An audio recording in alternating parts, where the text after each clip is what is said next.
रघुवीर रामपुर गांव का एक मेहनती किसान था। उसके पास केवल 1 बीघा खेती की जमीन थी, जिस पर वह पूरे साल पूरी मेहनत से खेती करता था।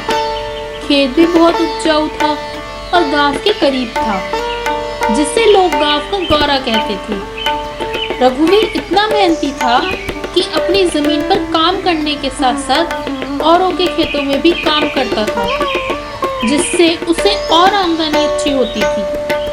इस तरह मेहनत करके रघुवीर किसी तरह घर का खर्चा चला रहा था। एक दिन अचानक रघुवीर पर बड़ी आफत आन पड़ी। गांव में चकबंदी हो रही थी। चकबंदी में एक किसान के अलग खेतों के बदले में उसे उसी कीमत का खेत एक ही जगह दिया जाता है। रघुवीर का उपजाऊ खेत भी चकबंदी में किसी और बड़े किसान को दे दिया था। उसके बदले में उसे गांव से दूसरे सबसे बेकार खेत, जिसमें कभी कोई पैदावार नहीं होती थी, वह उसे दे दिया गया। यह खेत था तो 16 बीघा, पर यहाँ कभी भी किसी किसान खेती कर बीज भी वापस नहीं लिया था। अरे रघु है क्या? हाँ भाई बलवान, आ जा। भाई चकबंदी की सुनी? भाई तेरे साथ तो भगवान ने बहुत अन्याय किया है। चाहे जमीन थोड़ी थी पर मेहनत से गुजारा तो हो रहा था। भाई अब जो खेत मिला है वो तो बंजर है, वहाँ तो रेत के अलावा कुछ ना है। भाई क्या करेगा अब? हाँ भाई, क्या करा जा सके। रघुवीर के घर उस शाम कोई किसी ने खाना नहीं खाया। भूखे होने के कारण रघुवीर को नींद नहीं आ रही थी और बार बार अपने प्यारे खेत और नए बंजर खेत के बारे में सोच रहा था। अगले कई दिनों तक रघुवीर सुबह अपने बंजर खेत तक धीरे धीरे जाता और शाम तक लौटता आता। उसकी चाल की तेजी खत्म हो गई थी, चेहरा मायूस हो गया था। एक दिन रघुवीर सुबह उठा तो अपने आप को ताजगी से भरा महसूस किया। आज वह और दिनों से पहले उठ गया था। सुबह की कच्ची नींद में उसने विचार किया कि भगवान ने जो ज्यादा जमीन दी है, शायद उसी में मेरा भला हो। मैं कम जमीन होने की वजह से औरों के खेतों में काम करके अपना गुजारा करता था। अगर मैं अपने नए बड़े खेत में जी तोड़ मेहनत करूं तो ठीक ठाक फसल ले सकता हूं। उस दिन रघुवीर मेहनत का निश्चय कर अपने हाथ में फावड़ा लेकर जोश के साथ खेत में जाता है और फावड़े से ही खेत की खुदाई करने लगता है। रघुवीर को मेहनत करने की आदत तो थी ही।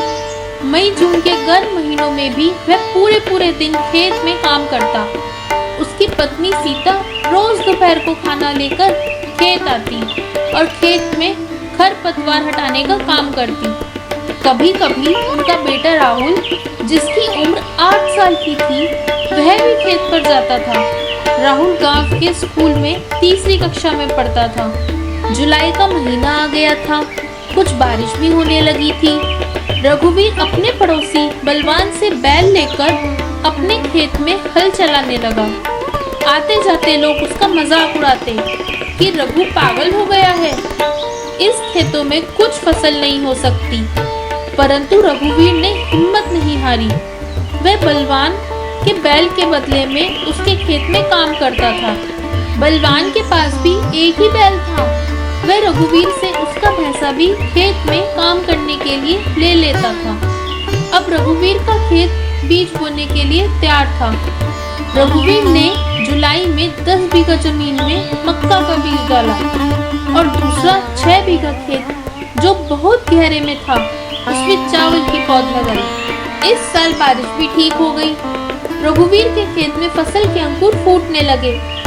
इसे देख रघुवीर और खुश होता और अधिक मेहनत करने का संकल्प लेता।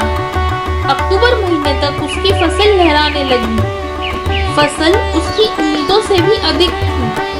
अब रघुवीर ने एक बैल भी खरीद लिया और उसी खेत से दूसरी फसल लेने की मेहनत करने लगा। अब उसका इरादा इसी खेत में गेहूं की खेती करने का था। रघुवीर अब पूरा दिन अपने ही खेत में मेहनत करता था, क्योंकि अब उसे बैल उधार लेने के बदले किसी और के खेत में काम करने की जरूरत नहीं थी। उस साल उसकी मेहनत और जनवरी में आई थोड़ी बारिश के कारण गेहूं की फसल भी काफी अच्छी हो गई। गांव के सब लोग रघुवीर की मेहनत का गुणगान करते। रघुवीर का हौसला 7वें आसमान पर था। उसने सिंचाई के लिए ट्यूबवेल लगाने की तैयारी कर ली। सरकारी नीति से सब्सिडी भी मिल गई। 1 साल और उसी तरह मेहनत करके रघुवीर ने काफी रुपए बचा लिए थे। अब रघुवीर ने अपने खेत के पास पड़ी और बंजर जमीन सस्ते में खरीद ली। उसी साल रघुवीर ने सस्ते ब्याज पर बैंक से लोन लेकर ट्रैक्टर भी ले लिया। अब रघुवीर के पास 3 साल में करीब 50 बीघा जमीन हो गई। 5 साल होते होते वह और जमीन खरीदकर 100 बीघा जमीन का जमींदार बन गया। अब वह आधुनिक तरीकों से खेती कर अच्छी पैदावार लेता था। गांव में स्कूल 8वीं कक्षा तक ही था। रघुवीर अब स्वप्न था। उसने अपने बेटे राहुल को शहर के अच्छे बोर्डिंग स्कूल में दाखिला दिलाया। गांव के लोग जो पहले रघुवीर को रघु रघु कहकर पुकारते थे, अब सम्मान के साथ रघुवीर कहकर बुलाने लगे। रघुवीर की मेहनत, उसके खेती के ज्ञान के कारण उसे जिले के सफल किसान का सम्मान मिला।